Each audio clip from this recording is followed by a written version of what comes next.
Hello and happy holidays. Welcome to Love Anything Art. Let the festivities begin with these cute cornucopia earrings. Grab your supplies. Roll out a ball of dark and light brown clay. Make sure they are roughly the same thickness, and then twist them together.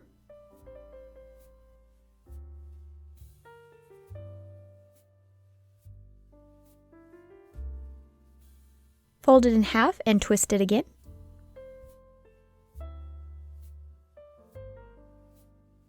And then roll it out. Continue folding, rolling, and twisting. You'll do this until you have a pattern that you like.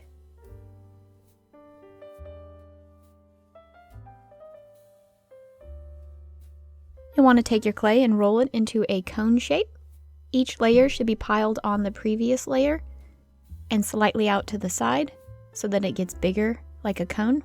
Since we will be filling our cornucopia with fruits and vegetables, we'll want to make sure that the inside is hollow. Bend the pointed end up slightly. Roll out a ball of light brown clay until it is long and thin. Fold it in half so that the ends meet, and then gently twist.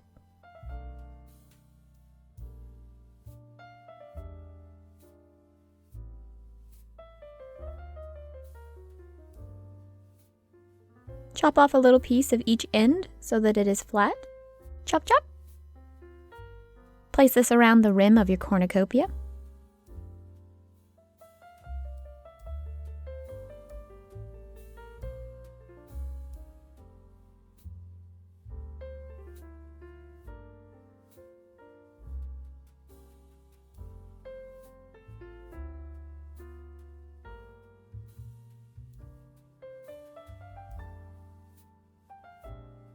Chop off your excess clay. Gently push the two ends together, and then smooth out the seam. All easy peasy, lemon squeezy. Roll out 3 tiny balls of green clay and 3 balls of orange clay. It's time to make our first harvest. Carrots. Yeah, what's up, Doc? Yeah, that was my Bugs impersonation. Terrible, I know. Make a small hole at the top of the carrot and place in the green stalk.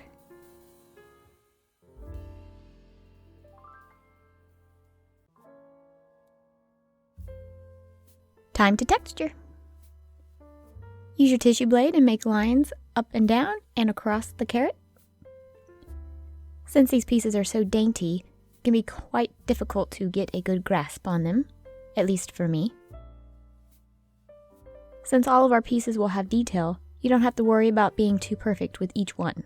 Or you could just leave the details off entirely if you want.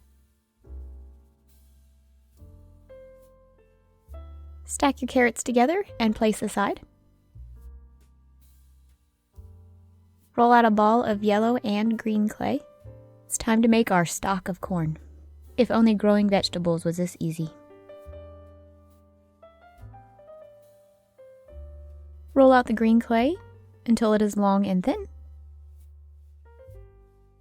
Texture your corn on the cob. You'll simply make lines going up and across.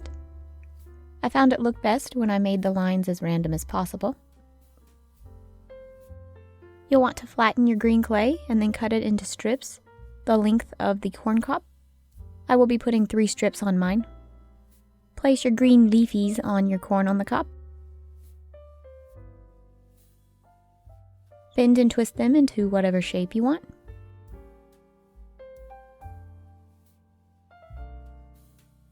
Roll out a ball of orange, green, and brown clay. Roll the brown clay into a thin strip.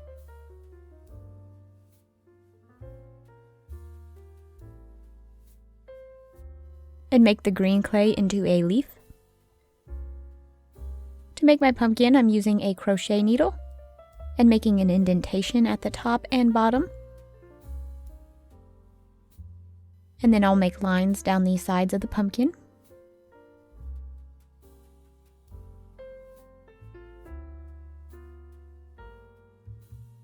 Take your rolled out brown piece of clay and roll it up into a spiral swirl shape. The stem will be placed at the top of the pumpkin.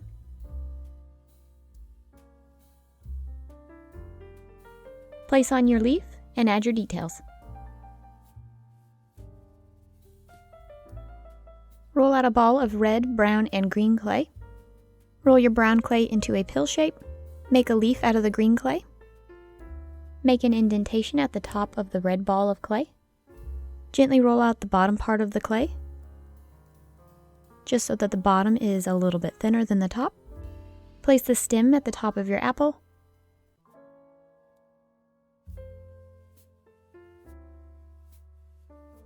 Place on your leaf and add your details.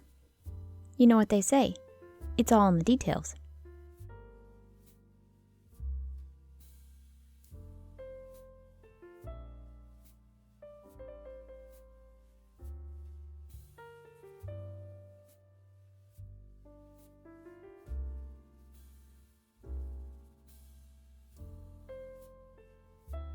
Roll out 2 piles of blue clay.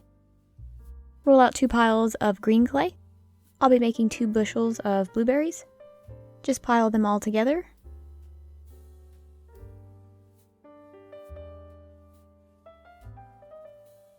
Gently push them together to attach them.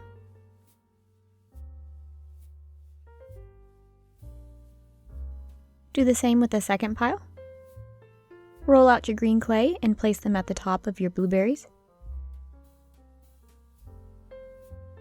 Add your leaf details. For the grapes, roll out balls of purple clay and 1 ball of brown clay. Stack the purple balls into a pile. Roll out your brown stem and place it on top. Use your tissue blade and make lines for the detail. Roll out a ball of green and brown clay.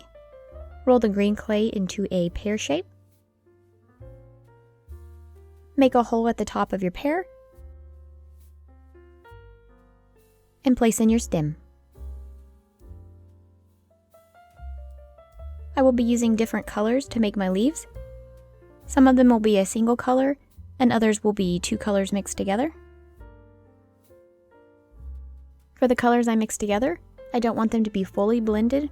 I want them to be like the leaves that have reds and purples and greens all on one leaf.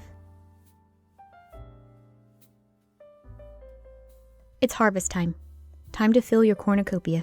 First, I'll place on the leaves. I just want the leaves around the rim, kind of like a frame. That looks quite pretty. And then I'll just place in all of my fruits and vegetables. This is all about strategy. Because I want to place them all in and have them all visible, I'll need to play around and see what fits where. And I want the colors to be distributed evenly, so I don't want to place the orange pumpkin by the orange carrots. I'll want to place a fruit or vegetable in between to break up the color. And this is my cornucopia. When placing in the eye hooks, it's important to remember where you want your placement of your eye hook. Because the back end of our cornucopia is hollow, if we place the eye hook at the back, it'll be front heavy and it will dip and point towards the ground.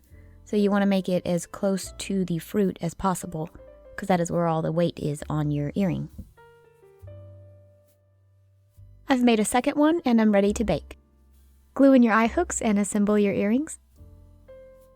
I hope you have a happy holiday and that your cornucopia is full of goodness. Thank you so much for watching. Bye!